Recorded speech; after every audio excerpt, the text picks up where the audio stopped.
Recently, I watched a bunch of 1920s movies related to a long research paper I did for my master's history program, and one of the main ones I talked about in it was The Covered Wagon from 1923, and I'll bet a lot of you probably haven't heard of it. But what if I told you that, according to a source I found, it was in the top 5 highest grossing movies of the decade? I know, I was surprised too. But one of the goals of my paper was to understand why it was so famous then and why it isn't anymore, and that's kind of what I'm gonna do in this video.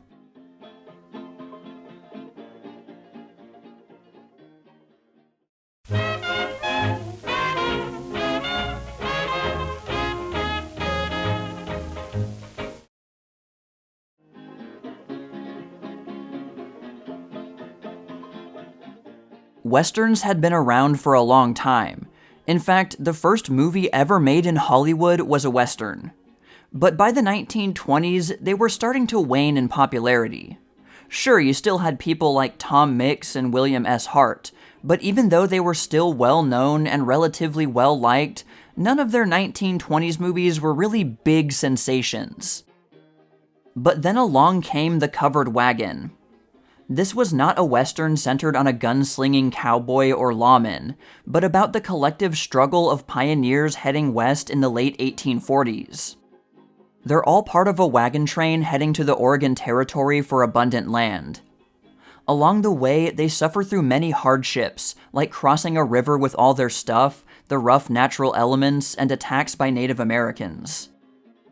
When James Cruise was assigned to direct The Covered Wagon, he considered it kind of a demotion. Westerns were not really considered prestigious at the time, and Cruise had been steadily climbing up the ranks of Hollywood. The filming was done almost entirely outside on location, and since they were on ranch land in the middle of nowhere on the Nevada-Utah border, they slept in tents with wooden floorboards on the ground. They also had problems with dysentery while filming. The production unit kept a motor generator and other equipment just in case they needed to do some kind of scenes needing artificial lighting. It was also the lead actor, J. Warren Kerrigan's first big film role in about 2 years. This was largely due to bad publicity from back during the war when he expressed displeasure at the prospect of going to fight. He had been in movies after that, but they were smaller roles. And after The Covered Wagon, he quickly fell back into obscurity, appearing in his last movie the very next year. Alright, so here's a brief overview of the story. The leading man is Will Banion. He falls in love at first sight with Molly Wingate, the daughter of the wagon train's leader. But unfortunately for Will, she's engaged to another man named Sam Woodhull. Though Molly does seem interested in Will. Will, being the hero, is clever and manly, but also gentle, while Sam is bullheaded and cruel. Will and Sam butt heads often, and Will lets Sam live multiple times when he has the chance to end him. Sam spreads the rumor that Will was kicked out of the army for stealing cattle, a grave offense to pioneers. Mr. Wingate believes him, and forbids Molly from seeing Will. One of Will and Sam's fights leads to a splitting of the wagon train, with each of them leading their own separate ones.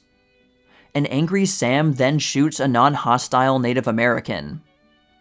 Will's friend, William Jackson, is a rough but skillful scout who sometimes tries to defuse altercations between Will and Sam. Although William does encourage Will to finish Sam off after his wagon train was attacked by Native Americans, revenge for Sam's murder of one of them.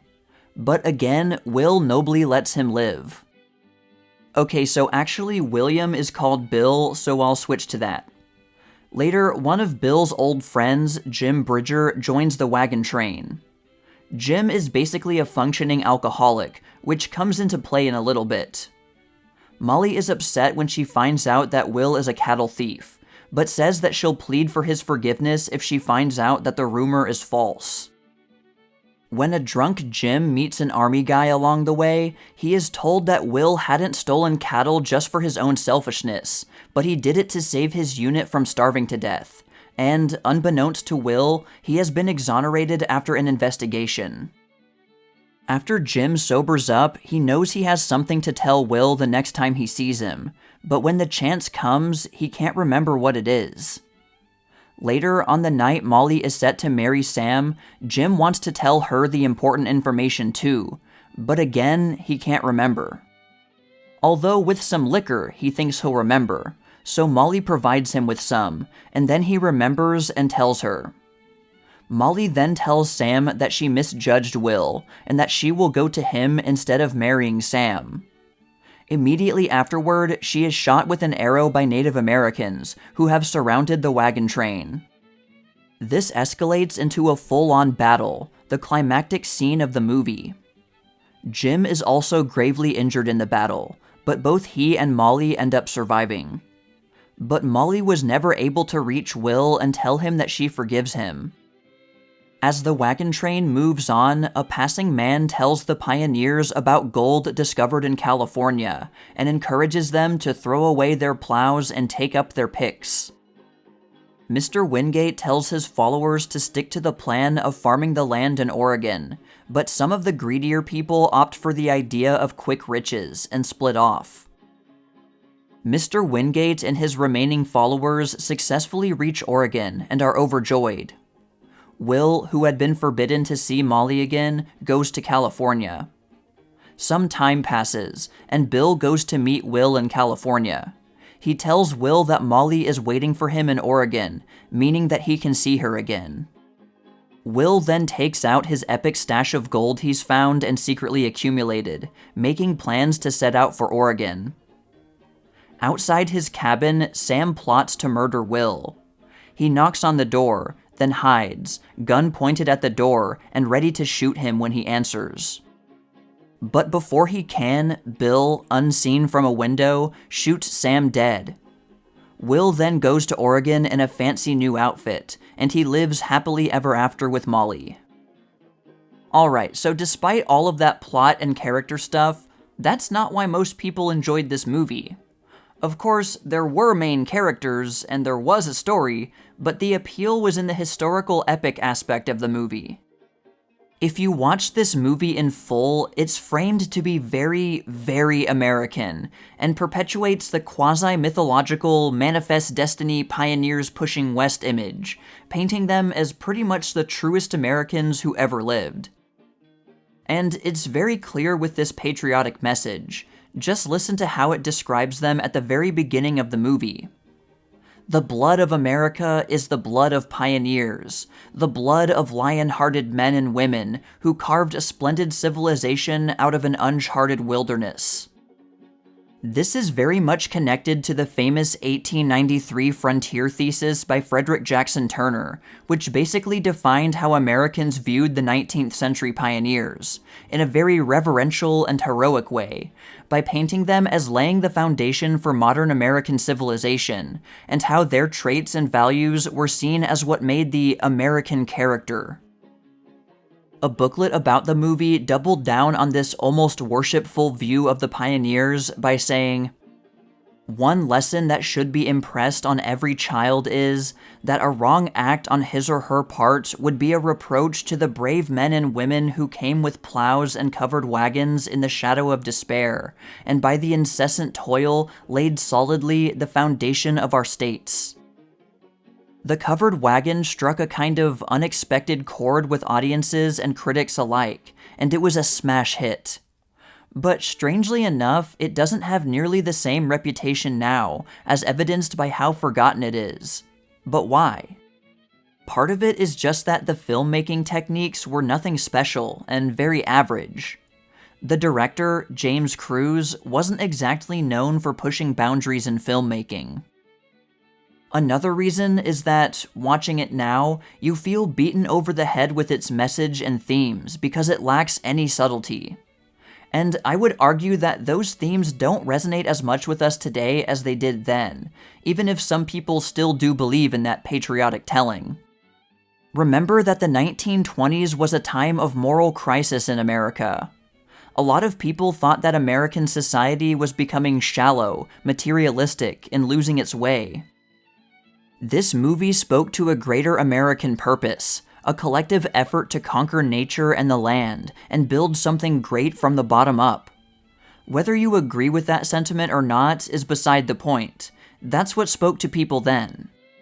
And this general feeling was far more important than the actual story that was being told and the individual characters in it.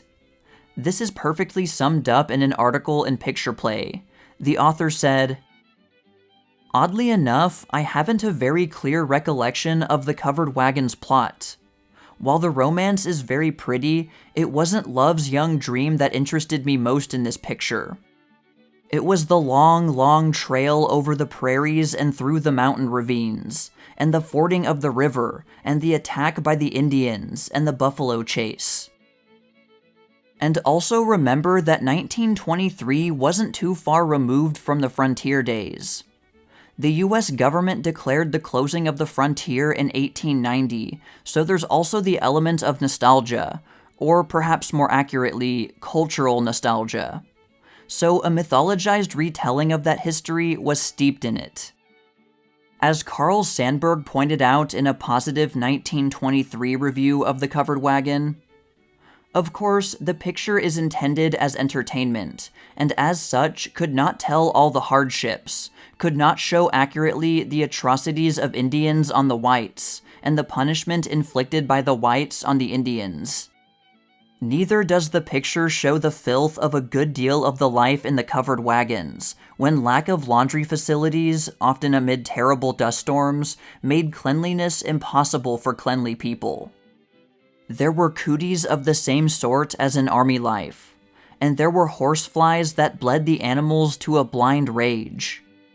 Likewise, there were trains of covered wagons that ran out of food and left their skeletons of people and horses along the trail. These things, of course, in a picture intended first of all to entertain, to make photoplay audiences forget their troubles, would be impossible. But the covered wagon was not taken and understood to be just entertainment. It was also described by a lot of commentators as educational in history and instructive in Americanism, and that children specifically should go see it for these reasons. Jane Dieter Rippin, who was the national director of the Girl Scouts at the time, said, "The picture is extremely valuable as an historical record. And in this day, when many of us are wondering about the superficialities of life, I believe that an hour or two viewing the courage and fortitude with which our American ancestors faced the future will give us a new inspiration and a deeper understanding of the basic values of life." In other words, the covered wagon, with its depiction of exemplary American spirit and can-do attitude, could put Americans back on track and remind them of what it means to be an American. It was seen as a very patriotic movie. And this impression was not limited to professional critics and leaders. In a college essay about movies that have had an impact on them, one student wrote, "After seeing The Covered Wagon, I realized more than ever before our great indebtedness to the pioneers." Photoplay magazine awarded it its annual Medal of Honor, given to what they considered the best film of the year, saying that it captivated every audience because it represents Americanism in action, and is a tribute to our national spirit. This meant a lot, considering that the Photoplay Medal of Honor was the highest award for a movie before the Academy Awards were introduced in 1929. Of course, The Covered Wagon wasn't exactly as historically accurate as many commentators claimed. There was never a wagon train as big as the one shown in the movie, and Lois Wilson, who was playing a pioneer woman, was wearing lipstick the whole time, and looks way too neat and clean all the time, as do many of the other pioneers. But that wasn't the point of the movie, and most people didn't seem to notice, or didn't pay it much mind. It was the first real epic Western, with its large scale, big panoramas of the natural landscape, and the greater purpose of the theme. It had a huge influence on Hollywood for about a decade, and spawned a lot of copycat movies. And the ones that weren't copycats still lived in the shadow of its financial success. This is kind of what led to the quick decline in interest for epic westerns. John Ford's The Iron Horse did very well at the box office in 1924, but after that, they petered out in popularity until a couple of decades later. In short, The Covered Wagon clearly gave Americans what they wanted at that specific time, a reminder of how their society came to be, especially when it was presented on such a grand scale in a very mythologized way.